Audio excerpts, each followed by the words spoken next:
This is the Registered Behavior Technician course presented by Shaza Attar. The course content was created by Shaza Attar and is the property of Autism Therapy and Training, Inc. All rights are reserved.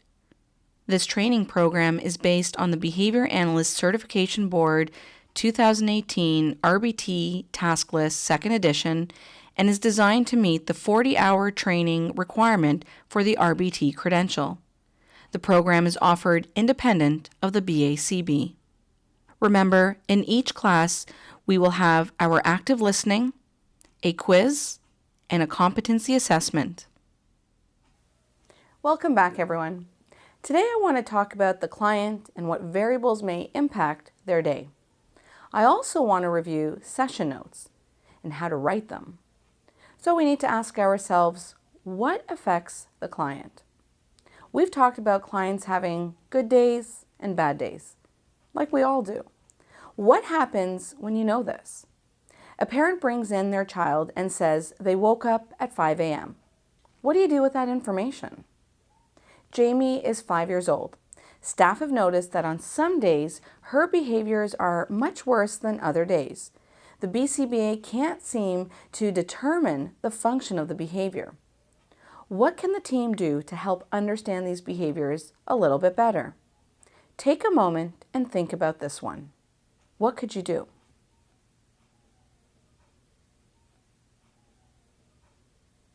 Well, the first thing that you need to do is start gathering some information. Think about yourself as a detective. You need to ask questions and get information so that you can understand why someone's behavior is the way that it is.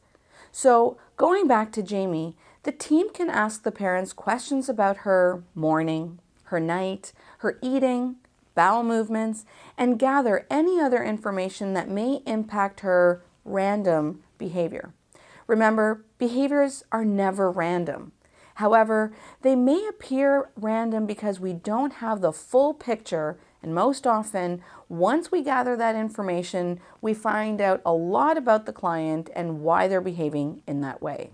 So the team finds out from mom that on some days, Jamie goes to bed at 11 p.m. and is woken up at 7 a.m. to get ready for school. Getting her ready for school in the morning is a nightmare. So now, we know that these random type days are actually a result of going to bed late and waking up early. Basic needs such as food, water, bowel movements, sleep, warmth are things we need to consider. If a client is not sleeping enough or is woken up in the morning, or maybe they're not eating, these may all impact the learner's day. I had a little girl that went through a period where her sleep was disrupted, waking up in the middle of the night. She would go to bed at 11 p.m. and wake up at 8. She stopped eating, which really concerned her parents. She wouldn't use the washroom and would hold her urine all day. So now we had a little girl coming to the center, didn't eat, barely slept, holding her urine, and demands were also being placed on her at the center. You can imagine the kind of behaviors we started getting. So we had to address the eating issues. We gave her parents some recommendations about sleep and would prompt her to the washroom and reinforce her for going to the washroom at the center. After a couple of weeks, her behaviors improved because she started eating and she was using the washroom again. The sleep also improved. Her parents did take her to the doctor as well to ensure that nothing else was going on that we couldn't detect. She had severe eczema as well, which didn't help, but we put a protocol in place that would have the team put lotion on her 3 times a day to reduce the severe itching. You may need to consider a learner's health. Are they getting sick or getting over something that could impact their behavior? We also want to look at things like changes at home or in other environments that they're in. Things such as a death in the family, or maybe they've moved. These things can affect a learner's behavior. We had a boy whose father would travel to another province for a job, and he barely saw his dad. Each time the dad came to visit and would leave to the airport to go back to the other province, the boy would be very upset. He would start crying and scratching and pinching. And this was understandable because he was missing his dad. and didn't want to see him go, but he had no way of expressing it. So what things can impact your client? So it could be things like the dad is leaving to another country, or maybe the learner's sister is at home during a break from school. If the learner is on medication and the dosage changes. Any of these items can affect the learner's behavior, so it's important to ask the right questions when you're speaking to the caregivers. So these are things you want to consider as well. And when you speak to the parents and get an update, you may need to ask specifically. Remember, information may not always be shared because the client may not think it's important or would even affect their child or the person they're responsible for. But it's important for us to gather that information as soon as possible to understand these behaviors. Many things can affect your learner's behavior, so getting information about those events could shed some light as to why the learner is engaging in such behaviors on a given day. Be responsible for gathering information and documenting it. Documenting such events or updates may be used in the future. Well-documented events are more helpful. So how do you start the process? The first thing you want to do is get that update from the caregiver. Make notes during your session. Update the team and update your supervisor. Get a report from parents at the beginning of the session. How was the learner's night? Did they eat breakfast? How was their morning? If a behavior occurred, what happened? Any changes at home? Moving? A death in the family? Medication changes? Now, of course, you want to ask the questions that apply. Not every question. You don't need to ask the client every morning if there was a death in the family. But if you notice that the learner is different, maybe more problem behaviors are occurring, or you're concerned, you may have to ask certain questions, and then you may ask more specific questions. The good questions to ask are about the everyday routine events, such as sleeping, eating, washroom, and so on. If a learner had a behavior at home on the way, that can tell you how they may behave at the center, so that you're prepared. The information that you are gathering is to prepare for how to support your learner in your environment.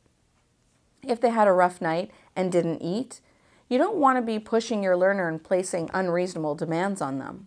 You would speak to your supervisor about it and maybe lighten the load that day. In your session notes, you would document this so you have record of it. So you get an update from the parents and they say, Johnny had a rough night. You should be wondering, what does that mean? You may need to dig a little deeper because everyone's interpretation is different. Rough night may be they slept but woke up at 5 versus not sleeping at all versus waking up every 2 hours. So again, getting a clear definition of what it means is important so you can document this as observable and measurable terms. So here's the conversation you may be having with the client. Good morning, Mrs. Thompson. How is Johnny's day?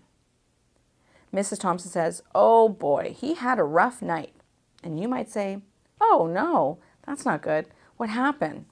Mrs. Thompson tells you that he woke up at 5 a.m. Is that enough information? No, not really. Let's keep digging. You say, woke up at 5 a.m. Did he go back to bed after that? And she says, no, he didn't. You continue to ask, what time did he sleep last night? And she says, 7:30 p.m. And you say, oh, okay. He slept for a good few hours, but woke up early. Thank you for the update. I'll notify my team. So waking up at 5 a.m. is not so bad when you go to bed at 7:30 p.m. He got a good few hours, but it was pretty early, probably because mom had to get up with him, and it was rough for her. So getting information will really help you understand what kind of day that you might have and if he's going to be in good spirits or not. And you can continue without any problems if they're in good spirits. But if you notice he was more irritable, crying, rubbing his eyes, then you may lighten the load and notify your supervisor. These updates should be documented in case they're required for a meeting or if you need to discuss them with your supervisor. They can be written in a notebook or marked on a specific data sheet that you guys have. Some caregivers may indicate it in the communication log as well. Keep those records filed away safely. Jamie's mom dropped her off this morning and notified the staff that Jamie went to bed at 11 p.m., but was up several times during the night. She didn't have breakfast and hasn't had a bowel movement for 3 days. Molly, the RBT, told Jamie's mom not to worry, that they will keep an eye on her and notify her if anything happens. Molly brings Jamie in and hands her off to the next therapist 30 minutes later. Jamie begins crying and hitting her therapist. The behavior ends up lasting over 45 minutes. What did Molly do wrong here? When an update is given from a guardian or another staff, documenting it and notifying others is crucial. Making notes during your session will help out the rest of the team know what's going on. A brief update can go a long way. How was the session? Good? Not so good? What does good mean? Any problem behaviors? What were those behaviors? How was it handled? Did the learner eat with you? Did they refuse to eat? Did they have a bowel movement? Did they have a urine accident? Was there an incident such as an injury? What was that injury? Was the parent notified? And so on. All right, let's go back to our example about Jamie. So mom reported that Jamie went to bed at 11 p.m. and woke up several times at night. Didn't eat breakfast and hasn't had a bowel movement for 3 days. Knowing that a child is having a rough night or hasn't eaten, the team should know what to do. So you'll need to speak to your supervisor about the next approach or how to approach the day with your learner. It's best to take it easy on the learner and ensure that they're happy and comfortable. You also want to think about offering them some food once they get in, since they didn't have breakfast. Maybe she'll eat and be in a better mood later on. You also want to look for visible signs of discomfort. If your learner is crying, crouching over, holding their head, these might be signs of discomfort. So again, you may need to take it easy with her, but of course, always speak to your supervisor about what to do. Next, you want to update your team by telling your team you're preparing them as well for the day. They may need to have antecedent strategies ready or get really good reinforcers prepared, and so on. This is what you can say to your team. Molly says, "Hey Jen, I just want to let you know that Jamie had a rough night last night. Didn't eat breakfast, but I gave her some Cheerios. She seems better now. You may need to offer her some more food and take her to the bathroom. She hasn't had a BM in 3 days." That's something that you can say to your team so that they're aware. A quick update, again, can go a long way. Let's talk about session notes and how to write them. After this part here, I'll demonstrate how to generate these notes. Of course, you may do them in different ways with your team, but the most important thing to think about is writing it down and writing it in observable and measurable terms. A session note is written to give the team information about the client's day. So why write them? Well, imagine you got a learner at 10 a.m. and they started crying and screaming. Wouldn't you want to know why? So that note would be very helpful. So your team will read the session note. Your supervisor may read that session note, and the client may read that session note. So what does the session note entail? All right, I will go through this later on as I demonstrate the entire note for you. All right, let's move on. But before we do, let's do a Scrabble word. The word is tinkler, spelled Tinkler. And this is a small bell. Okay, so let's continue. Remember, you're writing these notes because you want to remember everything that happened. It's your legal and ethical obligation to do so. What if something happened? The child fell. The client got injured. The client came in crying and screaming, and the therapist decided to place lots of demands and push through the behavior. And that actually ended up triggering more problem behaviors, causing the injury of 2 clients and a staff member. And then you got sued. or a lawsuit happened. By documenting and having your supervisor and others aware of the incident, we can actually go back to those notes and use them to support the team or client. Or if the therapist was at fault, then we can take action to train the staff if it was a training issue or use disciplinary action. Let's take a look at this example. James came to the center grumpy. He decided to eat his sandwich when he first got in. I offered him some milk, but he refused it. I guess he doesn't like milk. We'll ask his mom to send in some juice. What's wrong with this statement here? Well, we don't want to use any assumptions, interpretations, or beliefs in our session notes. They must be observable and measurable. What you saw, what happened, not what you believe happened. Many therapists will often say to me, he cried because I think he missed his mom, or he wanted this. We don't know if he misses someone. All we saw was mom left, he cried. Antecedent was mom leaving, and the behavior was him crying.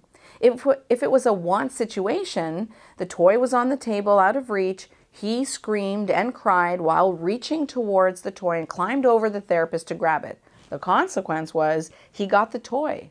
Does that make sense? So let's consider this one. My cat is cranky. This is a subjective statement. What is cranky? Let's go back to our observable and measurable terms. You may say, my cat hissed. That could be the meaning of cranky for your cat. So use objective statements. If you described it, someone else can envision it. Let me tell you a quick story.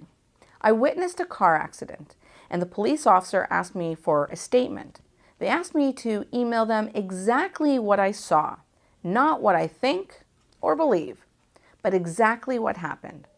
The direction I was traveling in, the weather, as if I was telling someone the story, so this is what I said. I was traveling northbound on 10th line. It was a sunny spring day, May 22nd, when I saw a storm of dust on the southbound shoulder when a car appeared that was traveling southbound on the shoulder suddenly swerved back on the road but headed eastbound towards the ditch, driving perpendicular to me. The black SUV fell into the ditch and flipped over onto its top. So, could you imagine the accident? Could you see the accident happening? That's what observable and measurable would be. You want to use verbs to describe the incident. I didn't say, I think he was speeding, or I think he was drunk, or maybe he was texting, because I just don't know. I saw, and that's what I report. Now, it's up to the officer to investigate the cause, just as we would as well. Once we gather the information, then we can start looking at what may have triggered the problem behavior and how we could prevent it in the future. Okay, so now I want you to see the parts of the session note and how to write one. Again, you may have something different in your organization, but the idea is to look at the variables that may impact your learner and how to write these notes. Hi everyone. So today I want to talk about session notes. Session notes are probably something that not a lot of people talk about and not a lot of people are trained on, and it's one of the things that's really expected of us as healthcare professionals. All healthcare professionals take session notes, whether they're dentists, nurses, or doctors. So we fall under the same category and we're required to take session notes as well.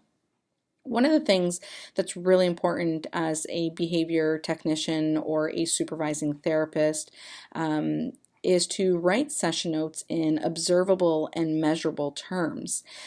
So I'm going to talk about what that looks like and what our session note looks like, and the importance of of the information that we're putting in there, so so that you really understand the purpose behind it, and that you hopefully take this very seriously and really stick to taking these session notes. So I typically recommend that a session note should be written the last 5 to 10 minutes of your session. So when I talk about a session, I'm talking about the chunk of time that you have with that learner. So if you are with that learner between 9 and 10, the last 5 to 10 minutes of that session, you want to take a moment or two to write down your session note. So the session note is not going to take 5 to 10 minutes to write. It's going to take about 30 seconds to a minute to jot down what had happened, especially if nothing major happened. If, of course, you've had a problem behavior that occurred, or an injury, or an incident, or something that was a little bit more, then you might write a little bit more. But it's not something, you're not writing, a communication log, which might take you 10 minutes to write. Again, it's just a couple of sentences to describe what happened during your session. So what was said, what was done, what did the child do, what did the child say, what did you say, what did you do? That's really what you're looking for. So we're looking at something that's written in observable and measurable terms. So let's get started, because it's going to make a lot more sense than if I just describe it. So the first thing that you want to do is put in the learner's name. So this is not going to be typed. This is going to be printed, and you will have one each day that is attached to your clipboard. So it's your responsibility the morning of, when you are graphing and you're updating, or let's say you're graphing at the end of the day, whatever time of day that you graph, you want to make sure that you have a new session note printed, and any other, like for example, your daily sheet, whatever it is that you have to get ready for the next day, you want to do it during that paperwork time that you have. So you're going to print it, and you're going to get it ready to attach it to the clipboard and do that. Now, if the learner is still in their session and you, let's say, are graphing midday, then you may not want to put it on the clipboard and hold off until the morning of and just attach it right then and there. So on your clipboard, this should be there where all the therapists could find it. You're going to put the learner's name in, and I would caution everybody to try to use their neatest printing possible. Reading someone else's handwriting, and I'll anybody that attempts to read my handwriting, especially when I'm writing very fast, it can become very, very messy. So if I want someone to read what I've written, then I try to take a little bit of extra time just to make sure that I'm neat and not too sloppy. So take that into consideration, because these are session notes that I might be reading, your supervisor might be reading, another therapist might be reading. These are session notes that might even get sent home so that the parents know maybe what had happened that day, especially if there's a major problem behavior or something that they need to be notified about. These session notes are going to be filed for our documentation requirements, which is 7 years. This is according to the BACB. So we want to hold on to these session notes and put them in the learner's file. So again, 5 years from now, if we had to pull out these session notes, we want to be able to read them, so make sure that they are legible. So we're going to write the date. So I'm going to put in today's date, which happens to be January 11th, 2019. And now I'm going to suppose that I'm the first therapist working with the learner. I'm going to put my name in. So now I'm going to start my session, and I'm going to be working with the learner. I'm not going to focus on the session note. I'm just going to be present in the moment. And I think that's really important when you're working any job, really, or doing anything in life, is to really be present and in the moment. Because that's when you're able then to go back and say, okay, this is what happened, because you were present. So you're going to bring the learner in, you're going to set up for the day, whatever it is that you might, whatever program that you're running at that time. Now you are at, let's say it's 10 minutes before the session ends, so I'm going to write the session note. I'm going to give my learners something to do so that they're never alone or, getting into trouble. If you have an earlier learner, giving them something that they really like at that point is a really good idea. So if they really like a certain video that maybe they didn't get access to, here's your time to pull it out, give it to them. If they really love trains and you know that they'll stay with those trains, pull out those trains. If they're the type that don't really have something that they really like, but they're in a classroom that is closed off, then if you are going to write, again, this is where you've got to multitask and really go as quickly as you possibly can to write down your note. The other thing that you could do is, let's just say it's 10 minutes before the session ends. I might say, hey, Jessica, can you keep an eye on my learner for a minute while I write my session note, and then I'll watch your learner for a minute while you write your session note. And so you can do that with the therapist that's in the room, especially for those early learners, because they can often be challenging if they don't like something and they don't sit with it. And if they're jumping around in the classroom, they might, as you're writing the session note, get into trouble, and you are legally responsible for that learner, so you don't want to take your eyes off them or be far from them. So it's probably best to have another therapist just watch them for that minute while you're writing your session note. And that's it. So the first thing that I'm going to do, I have a few items that I like to kind of have every therapist be aware of is how is their mood? And yes, mood is not really an observable and measurable term, and I'll talk about what that means, because you're going to have to define really what this is. Mood and happy, we know that a good mood might be someone who is smiling, someone who's laughing, someone who is, obviously not crying, not screaming. Those are, that would show or tell us that, that learner was in a good mood. So if you felt that they were in a good mood, then you can check that off. If they appeared tired or sick, then you might check that one off. Can they be in a good mood, happy, and appear tired and sick at the same time? Maybe, maybe not. So, they might appear tired, but I don't think they would look very happy or be in a cheerful mood. So probably not. Did they use the washroom? I think that's important information to share with the next therapist, because if they did not use the washroom and the learner seems a bit fidgety or is not sitting in their chair or is maybe doing a little pee-pee dance, then you might say, oh, okay, maybe I should prompt them to the washroom because they haven't gone since the morning when they came in. Did they eat anything? So a lot of the learners, join the snack time schedule. Learners that have edibles throughout the day don't join the snack time because they're getting edibles throughout the day, unless otherwise specified. So did they eat something? And if they didn't eat anything, then you can leave that out. If parents reported that they ate something in the morning, then you might check that off to say that, ate well, and then you can describe what ate well meant, that they had their breakfast, and that's it. So knowing that they had breakfast is an important, set of information for us to know. So, and then did they drink water or juice or something? So, again, did they drink anything is important, and if they didn't drink anything, then that might, prompt you or the next therapist to say, okay, I need to make sure that they're drinking fluids. A lot of our learners may not do this on their own, so we have to support them with this. So let me start with a session note. And so at the top it says here what happened, worked on, and concerns, etc. So I'm going to pretend that I'm going to write a session note here and say, Johnny came in upset. Okay, so let's suppose that, that's what I wrote. If I wanted to say, is this an observable and measurable term, would you say yes or no?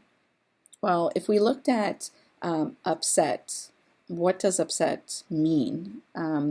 Was the child kicking and screaming? Was the child flopping to the floor? Did they refuse to come in? So if you have questions about what upset means, it means you haven't broken down the term into observable and measurable terms. You have to be able to say that I looked at someone and that's what I saw. So I want to show you something here that I pulled out, and here I pulled out the word tired. And if I look at these pictures, here's a dog, and he's just laying there with his head down. His all his limbs are very they're just nothing is moving. Here this guy has his hand on his face. His eyes are almost in a squint, almost closed. He's not sitting upright. Again, here's another one. Eyes are closed. Head is on the table. So what I'm observing and seeing is what really is what you want to write. Maybe someone is yawning. That would suggest that they were tired. So let's put the word upset. Ooh, always nice to see what upset looks like. And as you can see, upset looks very different for different people. So, for most of our kids, when we think upset, we probably think they're crying. So then maybe the right word to use is crying. Maybe if someone is upset, maybe they put their hands on their head. So here you see a lot of hands on the head. Maybe upset meant that they were screaming. Usually smoke does not come out of your ears, but we all know what that looks like, so this might be, really angry. And so again, what does angry look like? So, you'd notice his face, his cheeks, his mouth. So that's what, upset would look like. So let's take a look at what happy looks like, because I said, of course we get all these emojis and stuff like that. So let's look at and see if we can find happy. And if we go down here, you can see, we get some laughter in here. So someone who, they're smiling, they're laughing, that might suggest happy. Let's see if I wrote good mood, what pops up. So, good mood, again, person seems calm, they're smiling potentially. There's not a lot. So when you're thinking about the word that you've selected, if someone were to say, well, what does that look like? Then you have not described it in observable and measurable terms. You're going to have to break that down. So let's fix this up. So Johnny came in this morning hiding behind his mom's back, crying, and closing his eyes. Okay, whoops, daisy, his eyes. Okay, so I've now described what my version of upset was. So he was hiding behind his mom's back, so refusing to come in. He was crying and he was closing his eyes. Okay, so I think that would give the next therapist an idea of his mood. Then I could say that Mom reported that he did not eat breakfast and woke up at 5 a.m. Okay, so now that's basically the update of kind of the morning routine and what happened right then and there. Now, as for my session, maybe I took it easy on Johnny because knowing that he was crying, he didn't eat breakfast, gave Johnny some goldfish crackers, but he did not eat. Okay, now even the word some might be, there's room for improving on that. So I could say, gave Johnny 5 goldfish crackers, but he did not eat. Okay, and then did not run any programs, ran manned trials, and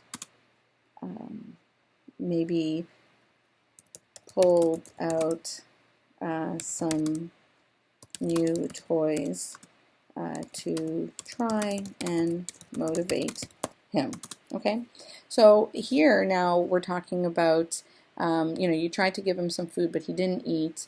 You didn't run his programs. Maybe you ran some man trials. Maybe they were previously acquired man. So again, I could break that down even more. So previously acquired man trials and pulled out some new toys to try and motivate him. Okay, so here I know that the therapist didn't just do nothing, and she didn't just give him the iPad and say, okay, you're upset, I'm just going to let you sit on the iPad. I, as the therapist, try to motivate him and kind of cheer him up and lift up his spirits. So that's what we're talking about here. So now, again, if you timed how long that took, and obviously I wrote it slower and went back, and that's okay to do. I don't know how long that took me. I didn't time it, but you could definitely time it and see how long it takes you, and over time you start to improve on your written skills and knowing. The more practice you get with writing things in observable and measurable terms, the easier it becomes. So now let's suppose I'm the next therapist and I'm going to be Sarah. And so Sarah reads the message going, oh, okay, good to know. And she works with Johnny. And 5 minutes before her session ends, she takes a minute and she writes down what happened. So Johnny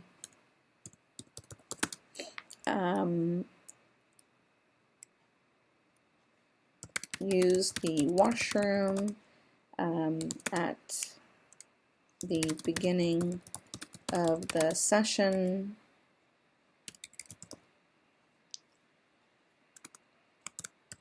Urine only, and ate 10 gold fish crackers.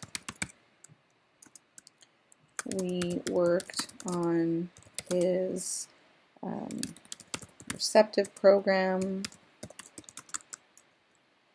Oops. Let's just say it was C10.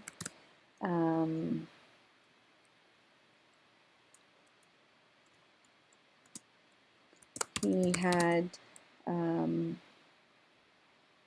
a difficult time pointing to the pictures. So now, if I wrote something like this, he had a difficult time pointing to the pictures, what would that mean? What does difficult mean? So maybe what I'm trying to say is he did not point to the pictures, but rather used his 4 fingers. I will speak to my supervisor about this. All right, so now we know that Johnny used the washroom. He only had a urine, not a bowel movement or anything like that. He ate 10 goldfish crackers. He worked on his receptive program. I know exactly which receptive program.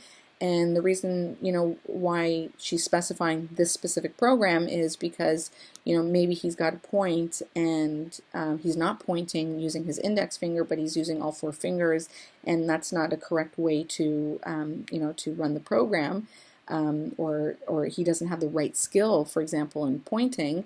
And she noticed that he's using 4 fingers, so she knows that she's going to have to bring that up to her supervisor. It is documented, so she's done her part. Now the next thing is for her to ensure that she, at some point during the day, speaks to her supervisor to update her, or maybe at the next observation to let her know that she's noticed this, and she would like for her to take a look at it and see what they can do to improve the behavior, make sure that all therapists are consistent with the point, and so on. So there's another session note. So now between 11 and 12, Johnny received 100% on his play program. He was smiling and playing well.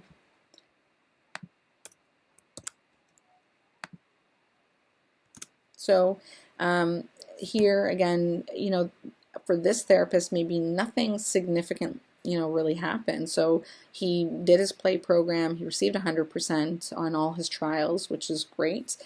He was smiling and playing well. So again, if we wanted to specify what he was playing with or doing, then we could.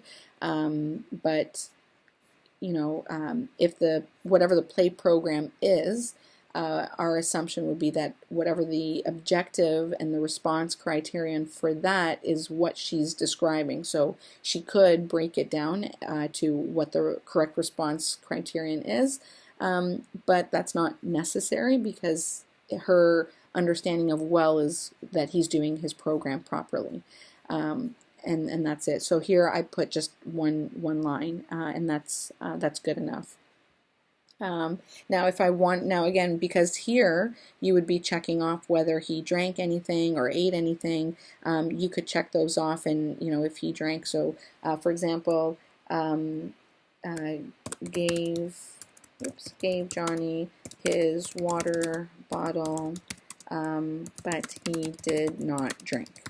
So now we know that, for example, we're assuming that he didn't drink here because it's not checked off, let's just say, and he didn't drink here, and he didn't drink here. So now our hope is that at lunch he will drink, and if he doesn't, we're gonna encourage him to drink because we don't want him to go the whole day without drinking. So now if let's say at lunchtime, he eats his lunch and it's documented on the lunch board, he drinks, he goes to his gym class or his music class, whatever, between that 12 and 1 period.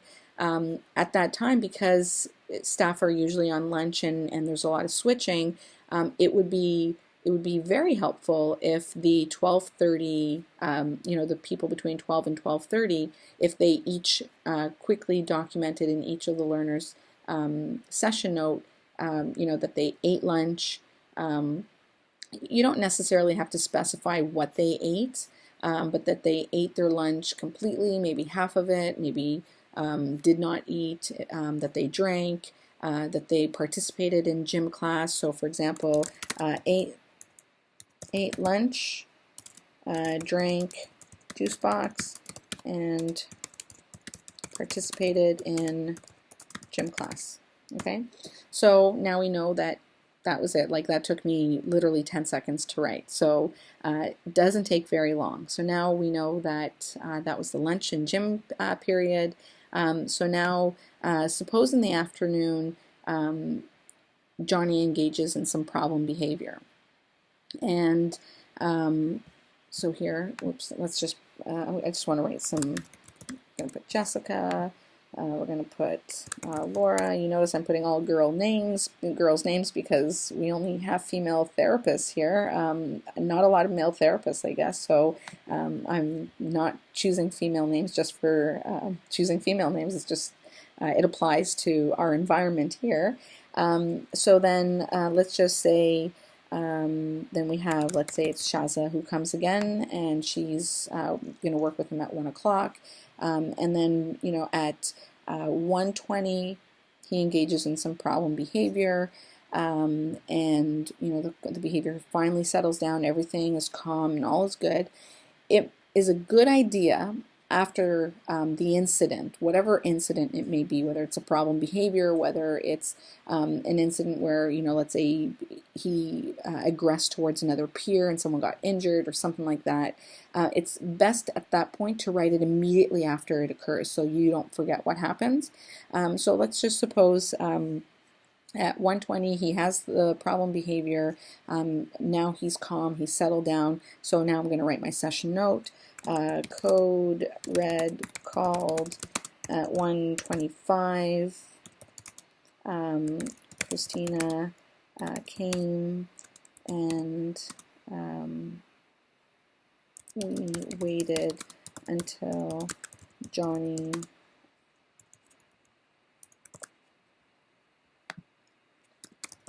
calmed down, sitting quietly and still, not hitting others.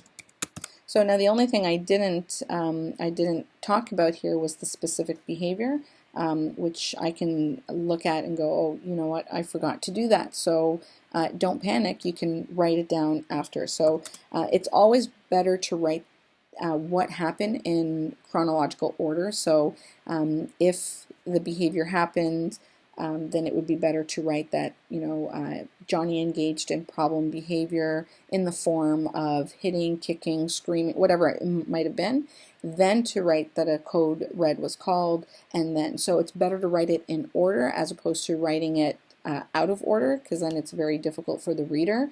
But let's just say that that's what happened. So don't panic and just continue writing it. But suppose that we wanted to do it the right way. So I'm going to think about, so before I write anything down, I'm going to go, okay, what happened? Johnny was on the iPad playing Angry Birds.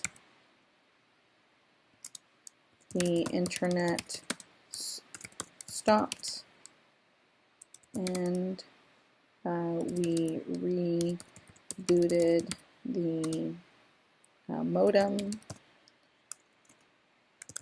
Johnny began throwing toys, pushed the table, kicked the therapist. So here, therapist, who's that? So it's better to specify. So let's just say it was another therapist in the room. So kicked Sarah, and let's just say that's it. Poor Johnny, he's engaging in so many behaviors. So that's what happened. He began throwing toys, he pushed the table, and he kicked Sarah.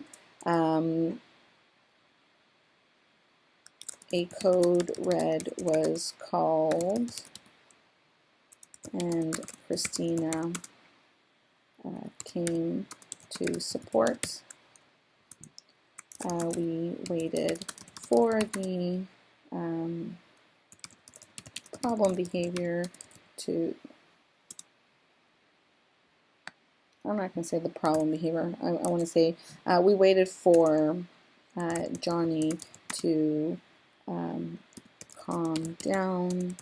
So here I'm going to write sit still, because what does calm down mean? Sit still, quietly. All right. So we waited for Johnny to calm down. For example, if they blocked any hits or did anything, they can write it there. And then what else happened? I'm making this up as I'm going. So I mean, obviously, if something really does happen, it's a lot easier to write about it because you go back and you're writing down exactly what happened. And so we waited for Johnny to calm down, and maybe that was it at that point. And then so the question is, well, if I were to question a therapist, I'd say, well, then what happened after that? So you really want to think about the ABCs whenever you're writing anything. So the antecedent, the behavior, and the consequence. And this, when I say behavior, I don't mean just problem behaviors. I mean any behavior. So if we were going back to this one here, even if we looked here, are the ABCs evident? So, so Johnny received 100% on his play program. So the antecedent is that they were running the play program. So here you could even say ran play program. Johnny received 100%. So there's the behavior. And the consequence, or maybe what happened after, he was smiling and playing well, and then you offered him some water and he didn't drink it. So you want to look at the ABCs of each session basically, and obviously within each session and each behavior there's an ABC for it. So you're going to do sort of an overview of the entire session, but anything that was really significant is what you really want to be able to share. And sometimes you're like, well, I'm not sure if this is significant or not.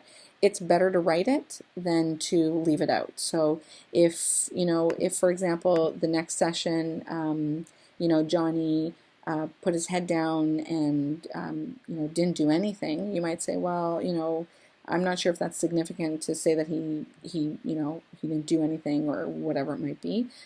Yeah, for sure. You want to write that down because anything that happened or was said or done is significant and should be documented. And so that's basically, what a session note would look like and how you would write it. You just want to, as you write them, you just want to keep thinking, have I broken it down? Or before I say a word, does the person understand what that looks like or what was said or done?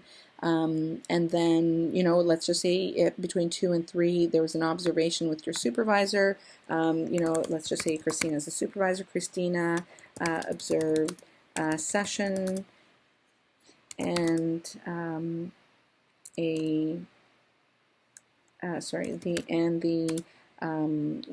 receptive program was revised. Please see program sheet. Okay, so again here for the next therapist they might say, oh, so there's been a change done to the receptive program, which was probably that C10 program that we were talking about earlier, and so she's made a change to that. So I need to look at that program and see what's going on. And let's just say the learner leaves at 3 o'clock, so this one doesn't apply to them. So now it's time for me to go and graph. So I'm going to while I'm graphing, I can have this with me so that if I notice anything, and you can write it in that supervision note section there, and you can leave a note, made comments in supervision note in programs. Okay, so you could do something like that, or you could say noticed G5 is showing variability, and C2 no progress, will speak to supervisor tomorrow morning. Okay, and so that would be that. And so that's really what the session note would really look like. So things to to really pay attention to. Session notes are mandatory and they must be written daily. So again, you need to take the last 5 to 10 minutes of your session to write down anything that was significant that you could share. If nothing significant, you want to avoid things that are very general. So it was a good session. He was really good. Session went nicely. That doesn't tell us anything. We want some detail. So if you ran a program, what program did you run? Did the learner struggle with that program? What was the struggle? Did the learner do something incorrectly? Did he swear? Did he, was he really good and you think the program is too easy for him? Whatever it is, you want to write that information down.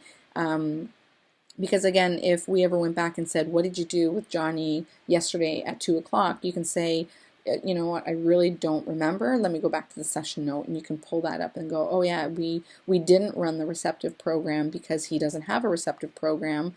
He mastered it, so I ran the visual performance program, and you documented that. So that's very important to have in there. You want to make sure that your session notes are written down in a professional way, so you're not using slang or negative comments. So don't say things like Johnny was whining, Johnny was cranky. We don't want to talk about our learners in that way. You want to speak about your client in a very professional way, in a very respectful manner, and this would go, same thing as if you were updating the parents. You never want to use that kind of language with the parents. They would not appreciate that. Nobody wants to hear that their learner, or sorry, their child was cranky and was bad today or something like that. So never, ever, ever use that kind of language with parents, and avoid it in your everyday talk with your supervisor or team members. Be very professional about how you speak about them, and be respectful. It's our ethical duty. And same thing with Johnny was drowsy during the session. So what you want to say is something like that he was drowsy, but then again, even drowsy needs to be broken down so that people understand what that means. He was putting his head down on my lap. Maybe he sneezed several times, and maybe that could imply that he's getting sick. So if you marked off that you think he's sick, well, what told you, or what made you think, what observable behavior did you see that would suggest that he is getting sick or is sick? So, putting his head down, coughing, yawning, for example, or eyes were red, eyes were watery. Those are observable things that we can pinpoint to say that he's looking sick or he's looking tired. If someone is upset or frustrated, what does frustrated look like? What does angry look like? So remember what you saw, and that's what you want to write down. You want to avoid things that you think happened or what your opinion is. You want to avoid that in your session note. We don't want any opinions. And you can, if you were talking with your supervisor, same thing. You want to avoid opinions, and you want to stick to the facts. And session notes are all about facts. This is exactly what happened, what I saw. If anything was reported, you can write down that this is what was reported by this person. All right, so each therapist will write the note at the end of their session time. So again, this is the last 5 to 10 minutes of the session. It should take about, I'm going to say 1 to 2 minutes to write. I don't think it'll take that long. Once you know what you want to say, then you just will say that very quickly. Print clearly, and then it's probably best to save these as electronic copies, so they might be scanned and saved in their learners files would be best. So that's it, and we're not going to disregard this part here because right now we're past that first week, and that's it. So that's what a session note should look like. Again, practice makes perfect, so just get into the practice with your team on writing them. Your supervisor will be practicing with you, and once you become fluent in it, it'll become so much easier for you.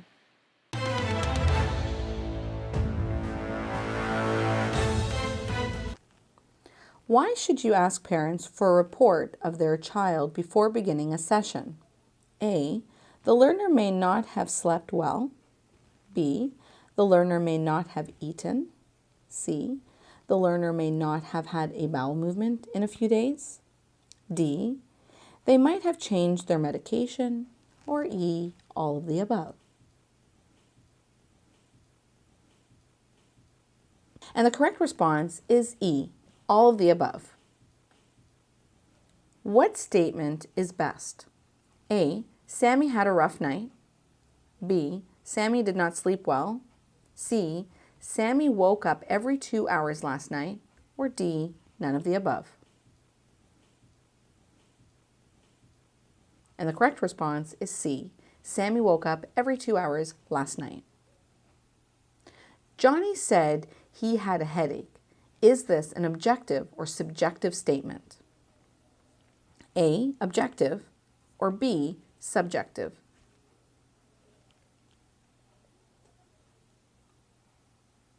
And the correct response is B. Subjective. He loves to read books. Is this an objective or subjective statement? A. Objective, B. Subjective.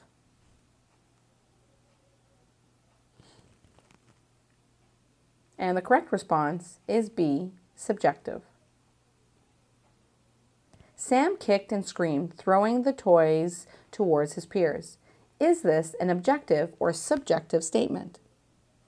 A. Objective, or B. Subjective. And the correct response is A, objective. Johnny appears sick. Is this an objective or subjective statement? A, objective, or B, subjective? And the correct response is B, subjective. Which statement is best? A, Sam had a fever. B, Sam seemed warm. Or C, Sam had a fever of 40 degrees. And the correct response is C, Sam had a fever of 40 degrees. What may impact your learner's day? A, medication change. B, weather. C, time change. Or D, all of the above. And the correct response is D, all of the above. Remember, your learner may be on new medication or the dosage may have changed. That could impact your learner. The weather changes sometimes and learners get impacted by that.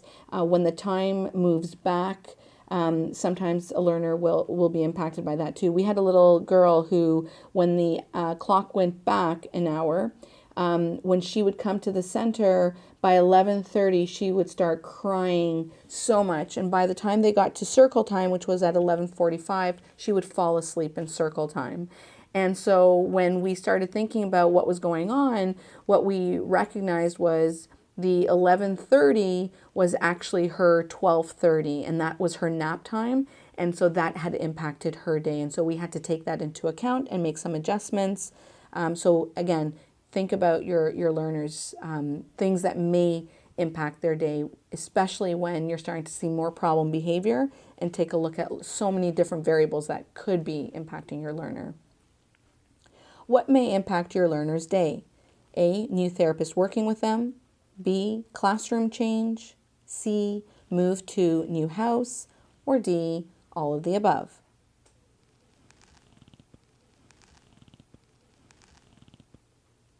And the correct response is all of the above. Again, you might have a new therapist that's working with the learner, and this new therapist is different. They don't know their reinforcers. They don't know how they like to play. They don't know their triggers. And so that could impact your learner. A classroom change. This can sometimes impact your learner.